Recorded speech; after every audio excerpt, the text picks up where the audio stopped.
L'Assemblée nationale en RDC, le panier à crabes. L'Assemblée nationale, ou la chambre basse du Parlement congolais, n'a pas encore fini de faire parler d'elle.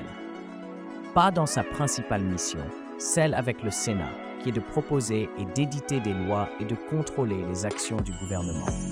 Cette nouvelle législature promet des surprises, et pas agréables au regard des derniers rebondissements, tout curieusement centrés sur le retrait de l'argent.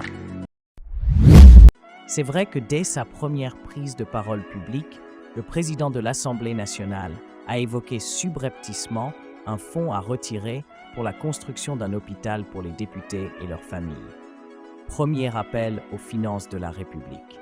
Dans la foulée, le deuxième vice-président de la même institution, à travers une correspondance requérant urgence, a écrit au nouveau président sur le paiement en souffrance des droits du bureau provisoire de la 4e législature de la 3e République. Et ses acolytes sur X de préciser que Christophe Mbosso ne demande pas la charité, ni l'argent propre de la poche du président Vital Kamerhe. Il réclame un droit légalement établi. Indemnité de fonction et indemnité de sortie de 3 cabinets du bureau provisoire 2023-2028. Deuxième appel aux finances de la République. Et comme si cela ne suffisait pas, le président de l'Assemblée nationale revient avec un ordre de mission qu'il a signé lui-même. Il sera à la tête d'une délégation de 22 personnes qui iront à Montréal, au Canada, pendant 10 jours. L'objet de la mission est d'accompagner l'honorable président de l'Assemblée nationale parlementaire à la 49e session des parlementaires des pays de la francophonie. 10 députés et une cohorte de cadres du carré du président de l'Assemblée nationale sont des vénards. Des vacances avec en arrière-fond la récompense des applaudissements pour leur généreux chef. La cagnotte serait évaluée à près d'1 million de dollars. Troisième appel aux finances de la République. Le train de la transfusion passe devant les vaches congolaises ébahies. Et les défenseurs des mêmes prédateurs polissent leurs plumes pour crier à l'acharnement envers Vital Kamerhe. Le Congolais n'a pas la mémoire courte, même s'il est soudainement amnésique devant l'occasion pour se remplir les poches. Le Congolais lambda n'est pas ignorant des simagrées visionnés dans un procès public avec le sieur Vital Kamerhe. L'homme doit respecter le peuple congolais et le président de la République, même s'il a été son choix. L'art de manipuler, d'acheter des services. Le président de l'Assemblée nationale est passé maître dans la prestidigitation oratoire, dans l'enfarinement des auditoires et l'emballement des néophytes. Ce n'est pas une insulte. Chacun a ses talents, mais le plus important est de les utiliser à bon escient, sans verser dans l'abus systématique. Le président de l'Assemblée nationale a aussi une façon pernicieuse d'abuser des positions d'autorité et de souffler le chaud et le froid. Comme cette déclaration tonitruante de lever le voile sur les émoluments des députés. Pince sans rire, il a avoué comme un cancre qui passe aux aveux que les députés gagneront 5 000 $. Même s'il savait qu'aucun Congolais ne le croirait, il a tout de même jeté sa poudre soporifique. Une prédisposition à berner au sujet de tout et de rien et créer la confusion pour tirer son épingle du jeu. Depuis le doctorat livré dans un anglais approximatif, l'assurance de l'accusé dans une posture d'innocent au prix de la mort du regretté juge Yanni, au conférencier populiste qui balance, mine de rien devant les étudiants, la construction d'une union sacrée des intelligences. Une menace subtile à l'union sacrée des contingences. Quant au deuxième vice-président de l'Assemblée nationale, il sera, sans aucun doute, la brebis sacrificielle de cette législature. Lui qui, candidement, compte sur le sens élevé de patriotisme et d'équité du président de l'Assemblée nationale pour rentrer dans ses fonds. Fonds d'indemnité de sortie. Même quand on ne sort pas. Notre pays a besoin non pas des réformes, mais des redéfinitions de beaucoup de termes qui profitent aux uns et crucifient les autres. Monsieur Christophe a changé de chaise, mais il est toujours dans le même bâtiment et il faut lui remettre de l'argent pour son intention de sortir de l'hémicycle. Pour revenir au meneur de l'Assemblée nationale, le peuple congolais ne le lâchera de son télescope. Il vient de vendre des services 10 députés. Parions qu'il y aura encore 10 autres déjà identifiés pour une autre mission. Et à chaque fois, un électorat grandira pour l'échéance de 2028. Les calculs pour le cap 2028 achopperont à certains projets du président de la République, juste pour le déséquilibrer. Il le sait et pose les dés. À court terme, la République démocratique du Congo est en guerre, mais les personnalités qui devraient aider les Congolais à enfler l'aura focale sur la guerre passent le temps à les distraire. Et on se demande si des actions de ce genre ne sont pas réalisées à dessein. Pendant que le pays a besoin de mettre plus d'apports financiers aux dépenses militaires pour récupérer l'intégrité du pays, le président de l'Assemblée, originaire des endroits sous attaque depuis des décennies, inaugure sa présidence avec une mission au Canada qui n'apportera rien de substantiel à la nation.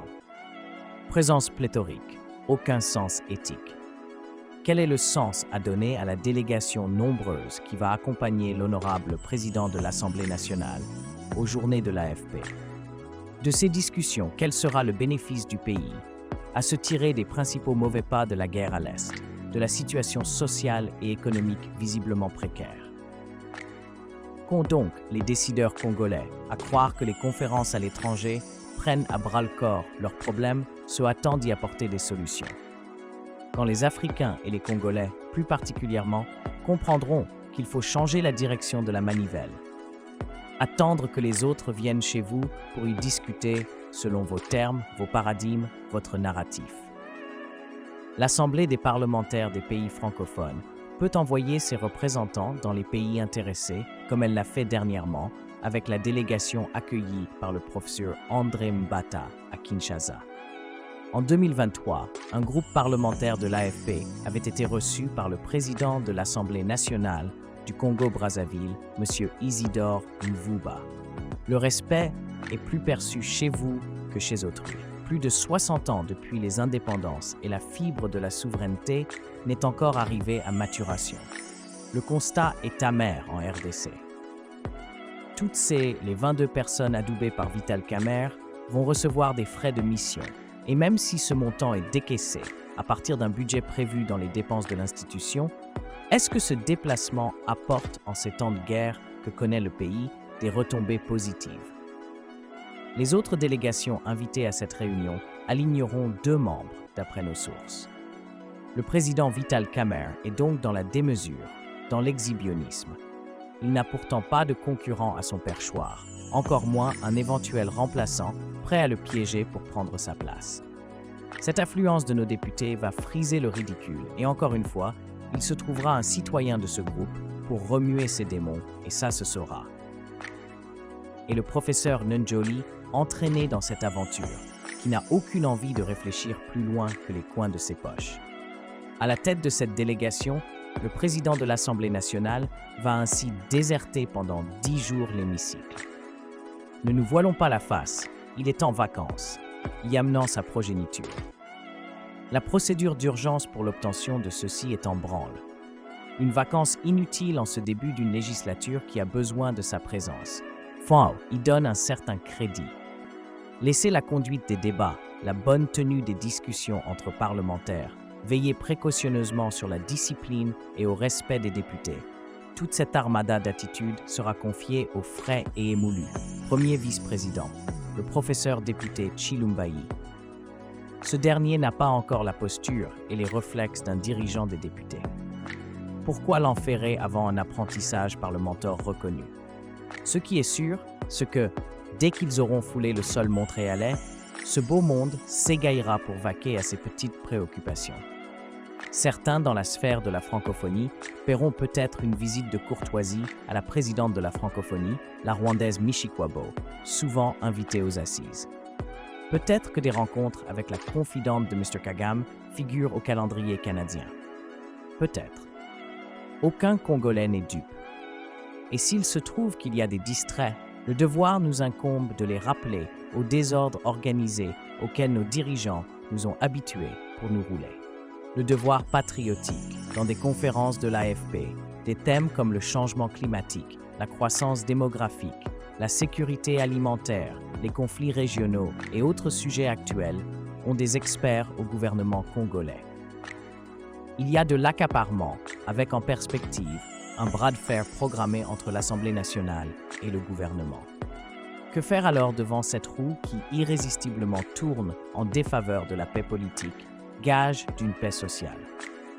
Il faut dénoncer tous les efforts pour piller l'argent du contribuable congolais.